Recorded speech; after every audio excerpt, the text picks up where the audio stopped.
espacio de hoy, ya estamos en línea con el doctor Nasser Hussair.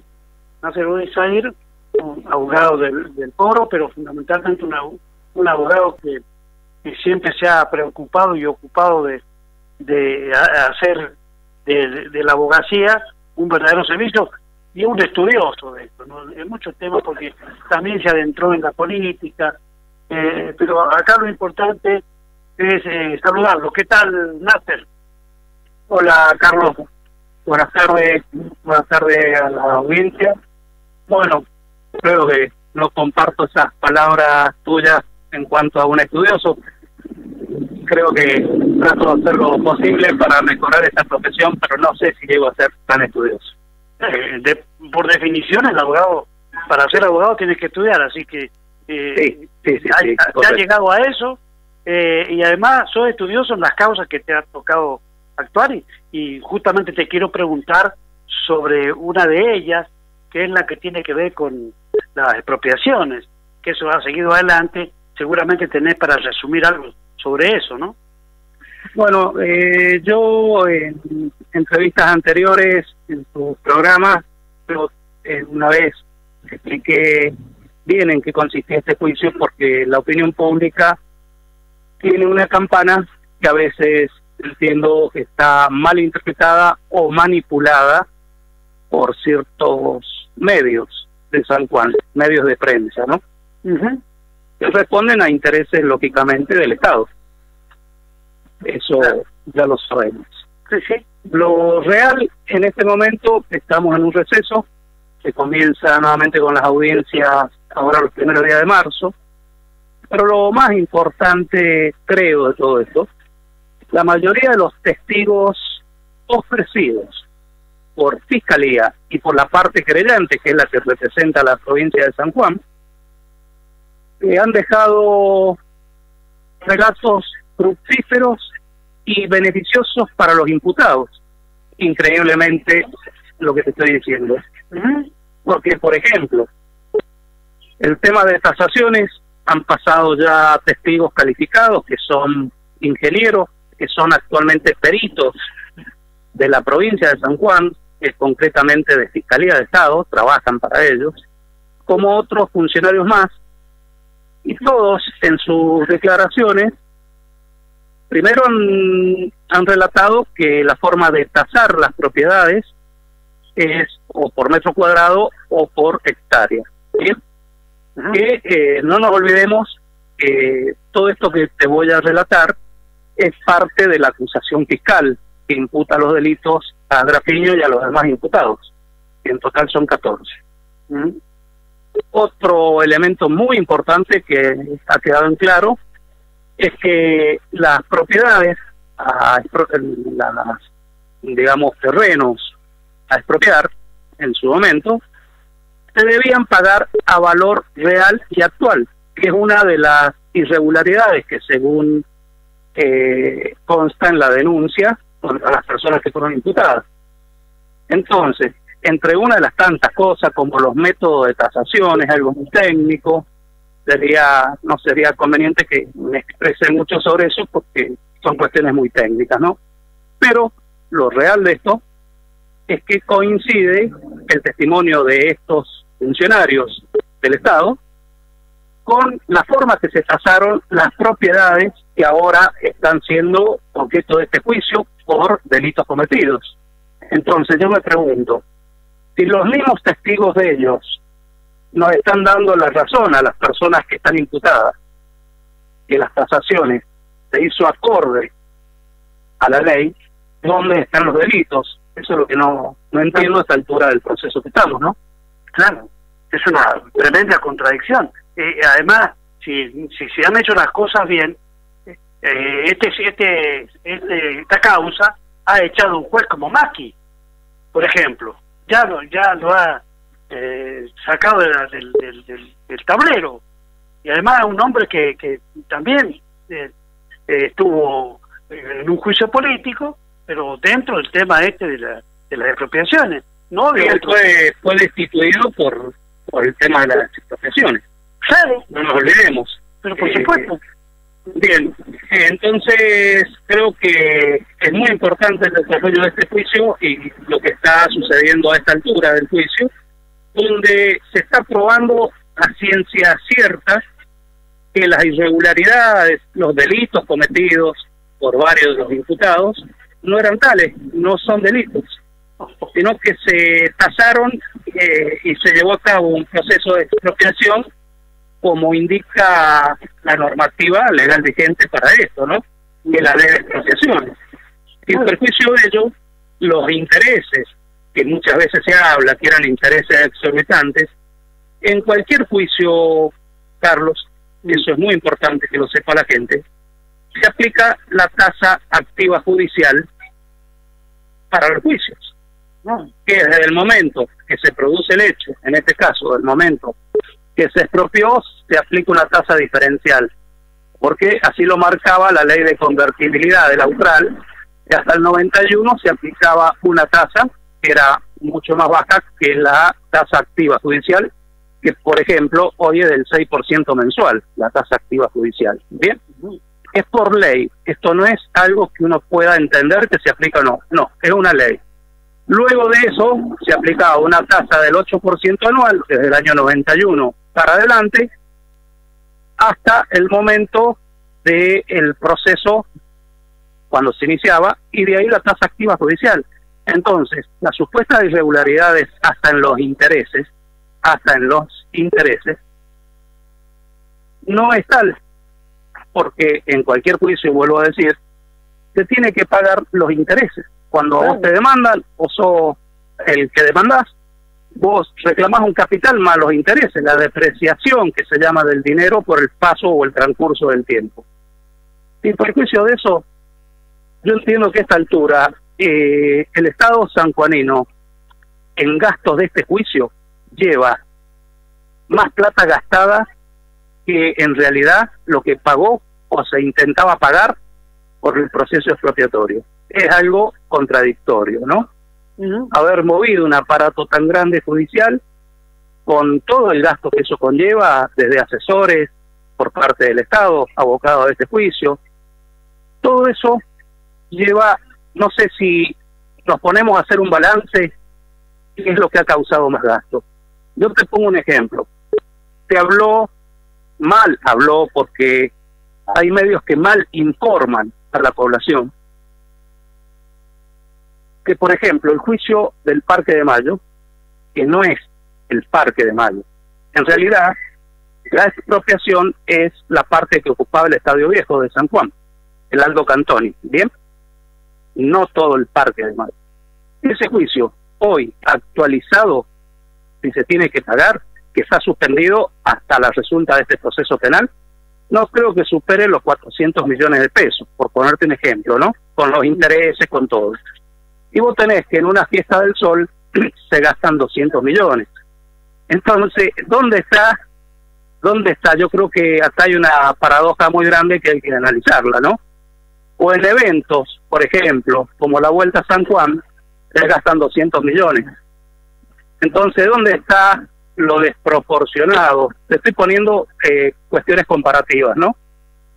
Claro. Cuando un estadio, por ejemplo, que vos lo expropiaste en la década del 40, hoy, más o menos, te hago un cálculo, no tengo la cifra exacta, se estaría hablando de 400 millones de pesos, nada que ver con el monto que se ha divulgado muchas veces, que se iba a pagar 1.500 millones de pesos en su momento. Entonces hay un montón de cosas que creo que es importante que la población lo sepa, porque acá se ha orquestado una campaña para dar a entender que defraudaban al Estado en sumas millonarias. Y como te digo, de lo que está sucediendo en este juicio, de las testimoniales y todo lo que se está ventilando, no surge que sean cifras millonarias, es algo lógico. O sea, a vos te expropiaron como ciudadano argentino, te tienen que pagar el valor de tu propiedad al momento de la desposesión, pero eso debe estar tasado a valor actual y real cuando se hace la tasación en un juicio, más sus intereses. Eso es algo lógico de cualquier juicio. Ahora, qué tremenda conclusión que vamos logrando de Nasser, ¿no? Nada que ver con las cifras millonarias que se decían.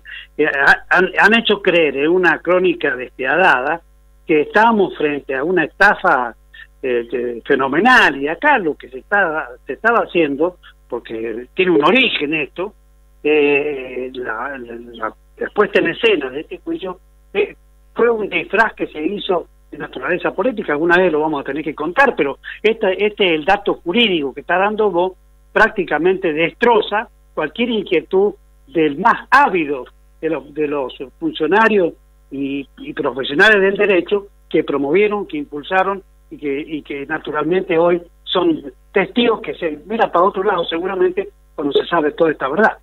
Bueno, te vuelvo a decir, resulta increíble que los mismos testigos ofrecidos por ellos nos estén dando la razón en la forma que se debían realizar las pericias para determinar el valor de los inmuebles. Yo te pongo un ejemplo concreto. Esto estuvo muy cuestionado por cuando se realizó, se construyó, previo a construir el dique de Cuesta del Viento. ¿Bien? Acá hay varios juicios de esos expropiatorios que son los que están en investigación por delitos cometidos. Casualmente, un perito de Fiscalía de Estado, que ha tasado en otros juicios en la misma zona, fue testigo hace 15 días atrás. Y cuando se lo interrogó, por ejemplo, por parte del que habla en el juicio, cuál era el método que se usaba para tasar en esa zona, fue muy claro, dijo, yo las pericias de tasación que he hecho en esa zona, cercanas al dique, tasé como terrenos suburbanos o urbanos. Cuando se le preguntó por qué, dijo, pues muy sencillo, porque eso, en la década del 70 o el 80, era terrenos rurales, estaban dentro del campo. Luego se fue poblando, hay barrios del IPB, por lo tanto yo no puedo tasar como rural algo que ya está planificado como vivienda y que pasa a adquirir la calidad de urbano o suburbano. Paradójicamente, uno de los delitos que se imputan a los que están procesados en este juicio es haber tasado terrenos en Cuesta del Viento como urbanos o suburbanos. Entonces, me parece que poco a poco se va desmoronando, se va cayendo la acusación fiscal de la comisión de delitos. Va a ser muy importante cuando llegue el momento de los alegatos en este juicio y obviamente se dicte una resolución, ¿no? Claro que sí, es importantísimo. Bueno, ¿ves? Estas son las cosas que el abogado va estudiando en el transcurso de una audiencia, estos juicios orales, públicos y continuados, con lo cual hace falta tener de parte del profesional del derecho todas estas consideraciones que está haciendo, y creo que a la sociedad le sirve esto, porque si no, aquellos que promovieron esto pensando en que iban a hacer Gardel, terminan siendo un zafarrancho. Yo realmente me preocupa, me duele, y además el dinero que se está gastando para llevar a cabo este necesario debate para encontrar la punta de la madeja, ¿no? Bueno, yo creo que eso debe quedar a consideración de los oyentes, ¿no? Un análisis que se debe hacer de estas cuestiones que creo que para nada sirve, primero, a la seguridad que debe tener un Estado jurídica, como tampoco a cosas importantes que se debe dedicar un Estado. Hay cosas más importantes que esta, como es la salud, la seguridad y otras cuestiones más, la justicia, casualmente. Creo que son cuestiones que están en carpeta más importantes que distraer a la opinión pública con juicios así, que indudablemente no quiero adelantar una opinión sobre las sentencias que se puede dictar, pero indudablemente creo que va a haber varias personas que van a ser desligadas de responsabilidad penal en la conclusión de este juicio, porque lógicamente si con las pruebas se está demostrando que no cometieron delito alguno y que actuaron conforme lo determina la legislación vigente, el derecho aplicable al caso concreto, es muy difícil determinar que si hubo delito, ¿no? Claro que sí, claro que sí. Bueno, llevado a otro tema, saliéndonos de esta causa de las expropiaciones, que tiene que ver con la causa que se conoce como la causa Mario Parisi. Eso está en una circunstancia distinta ahora porque debe resolver un tribunal, ¿no? Bueno, vos sabés que casualmente vos lo has traído a tapete a esto. Nosotros, creo que ya te dije, tuvimos una audiencia hace unos días atrás. Tuvimos una audiencia donde casualmente sostuvimos nuestra apelación solicitando que haga lugar al Tribunal Superior a la suspensión del juicio de prueba a favor de Parisi por una cuestión de igualdad ante la ley. Bien, los supuestos delitos que se le enrostran a Mario Parisi no fueron cometidos en ejercicio de la función. De hecho, si se llegara a probar que lo cometió, acuérdate que rige el principio de inocencia a todo imputado, ¿bien? Claro, hasta que haya una sentencia en calidad de cosa juzgada. Sin perjuicio de eso, y aclarado esto, esos delitos que se le imputan fue teóricamente cometido en su ámbito privado, en su vida privada. Claro. Por lo tanto, no hay ninguna norma que le impida acceder al beneficio de suspensión a prueba. Casualmente, la imputación objetiva que él tiene es la imputación de lesiones leves, digamos, en la escala de las lesiones, en la más baja. Vuelvo a decir, lo que todavía no está probado, con delito de amenaza, que el delito de amenaza es muy difícil de probar. ¿Por qué? Porque para eso debe ser una prueba concreta. Y en este caso es la palabra de la denunciante contra Parisi. Entonces entiendo que ese delito que se le imputa está como decorando este proceso, porque va a ser muy difícil de probarlo. Sin perjuicio de toda esta cuestión probatoria, hay algo que me molestó mucho el domingo pasado en Diario de Cuyo. No sé si viste, siempre hay una parte que figura sin fuero. Sin fuero. Es una nota. Casualmente se analiza que está por resolver el juez de impugnación sobre la petición hecha por la defensa, en este caso el doctor Fernando Castro y el que habla, sobre el beneficio de suspensión a prueba.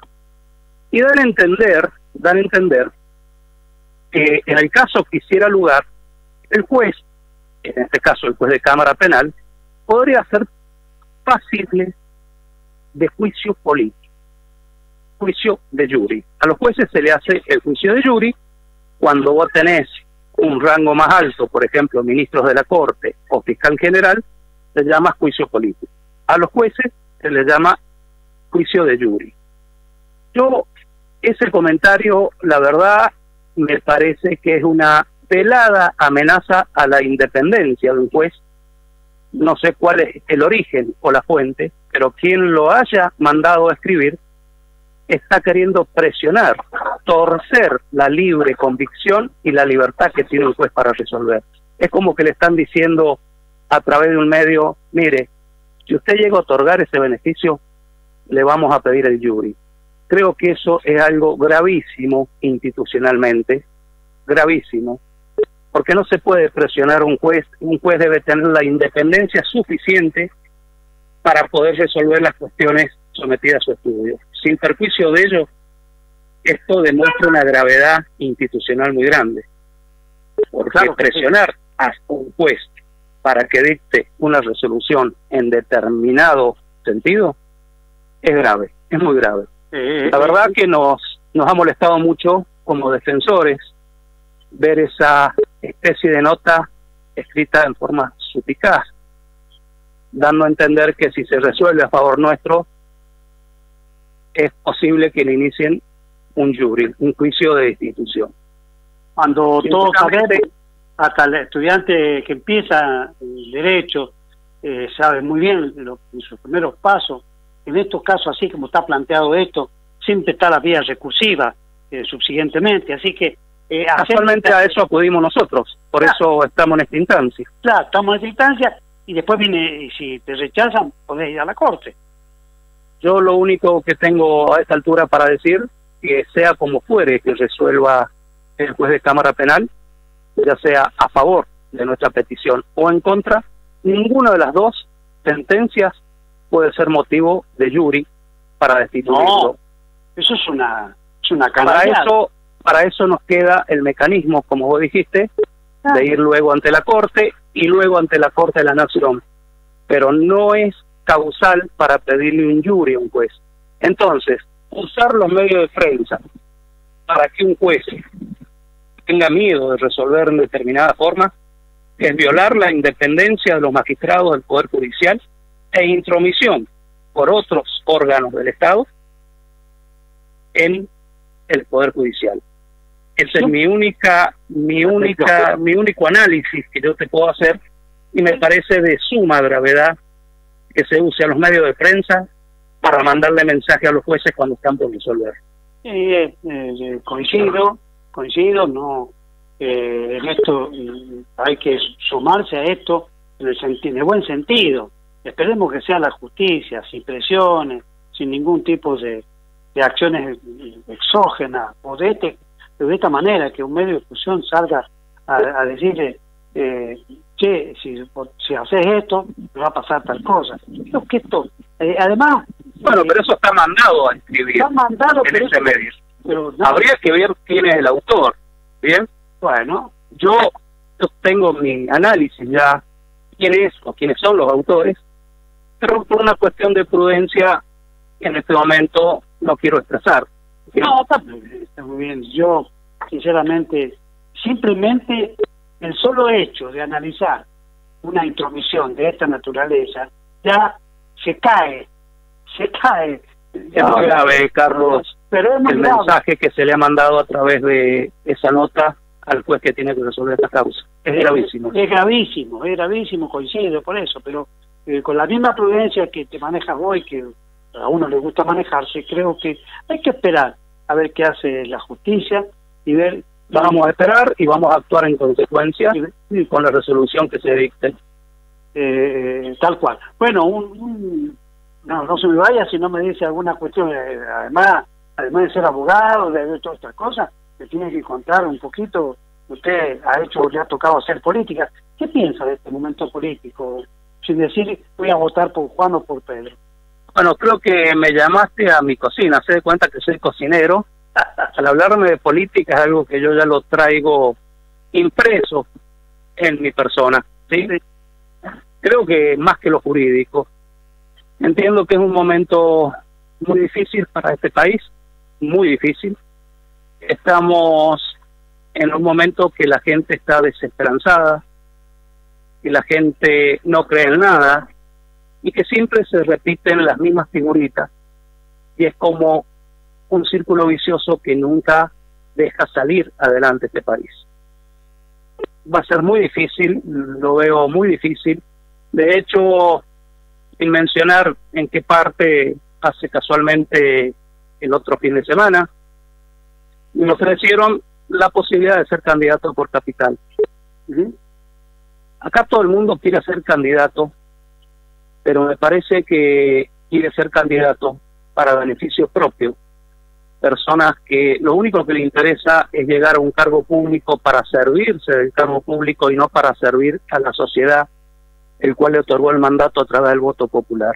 Ese es un error que cometen muchos de los que actúan en política. Suben pensando en su bienestar y luego se olvidan de quiénes son los votantes que lo llevaron a ese cargo. Eso pasa muy seguido. Analizando lo que estoy viendo en la provincia de San Juan, me parece que está todo muy convulsionado políticamente en cuanto a las listas. Va a haber mucha transferencia de votos, va a haber listas colectoras que en realidad se presentan, pero no para ser ellos los elegidos, sino para ayudarle a otros, sumarle los votos, y eso es defraudar al electorado. Hacer todos estos arreglos para llevarle más votos a otra lista. El que votó, te votó a vos pensando que eras útil o tiene su esperanza que vos podés cambiar ciertas cosas. Y que vos, por detrás, a través de ciertos arreglos, hayas convenido que vas a poner la cara para acercarle votos a la lista más importante y luego te van a tirar un carguito. Eso es algo muy chiquito y muy acostumbrado a hacer en política, y creo que estamos muy lejos de hablar de políticos en serio. Hablemos de oportunistas, no hablemos de políticos. Juan, acá un oyente está diciendo, la ley de Lema, una verdadera trampa. Y yo creo que el votante hoy, tenemos ya mucha experiencia cívica por los años que llevamos continuos de democracia, y creo que estamos aprendiendo a votar. Entonces, cualquier persona que tiene derecho al voto se da cuenta que aparecen como si esto fuera un circo, ¿no? Tenés el personaje principal y después tenés los arlequines que entretienen al público. Bueno, esas listas colectoras son arlequines que entretienen a los votantes para luego transferirle el voto con quien arreglaron. Eso, la verdad, se puede llamar que en ciertas formas sería defraudar al votante, y creo que eso es lo que va a causar esta ley de lemas en San Juan. Es una lástima. Doctor Nasser Hussain, muchísimas gracias por estos minutos. No, muchísimas gracias a vos, a tu equipo, y cuando quieras estoy a disposición para estas cuestiones. Creo que es muy importante que la población, sobre todo los oyentes de tu medio, se informen y tengan distintas voces, distintas campanas, y no se queden con lo que se manipula a través de la opinión pública, a través de ciertos medios, que obviamente, como sabes muy bien, se responden a otros intereses que no son los intereses de nosotros, de los ciudadanos. Claro que sí. Muchas gracias, y por supuesto estamos en cualquier momento, porque ya se reanuda la actividad, está reanudada el jurídico. Bueno, en el tema parisí estamos esperando el fallo, y vamos a ver, y en las expropiaciones reanudamos la primera semana de mayo. Va a ser muy importante porque vienen testigos más calificados que los que estuvieron, y te vuelvo a decir, hasta acá todo lo que se está ventilando es muy distinto a lo que se sostiene en la acusación fiscal de delitos cometidos. Un abrazo, Nasser. Igualmente, Carlos, gracias. El doctor Nasser Hussain, bueno, todo lo que ha escuchado, ¿no? Declaraciones picantes de Nasser Hussain con respecto al juicio, especialmente en la causa parisí, ¿no? Intromisión de la prensa, guiada para que un juez, es decir, extorsionar al juez para que no ponga su firma a un fallo, en el sentido que no le conviene, no sé a quién. Creo que esto no es bueno, esta revelación, en el sentido, la revelación de Israel es buena, lo malo es la actitud de una prensa, que, a ver, si le decimos oficialista, a lo mejor le ponemos un rótulo inmerecido, pero creo que ha dejado Nasser nos ha dejado un tema. La gente sabe quién es el autor de el autor intelectual de esta. Y bueno, y lo otro de las expropiaciones, ¿no? Se va cayendo solo el juicio. Tony.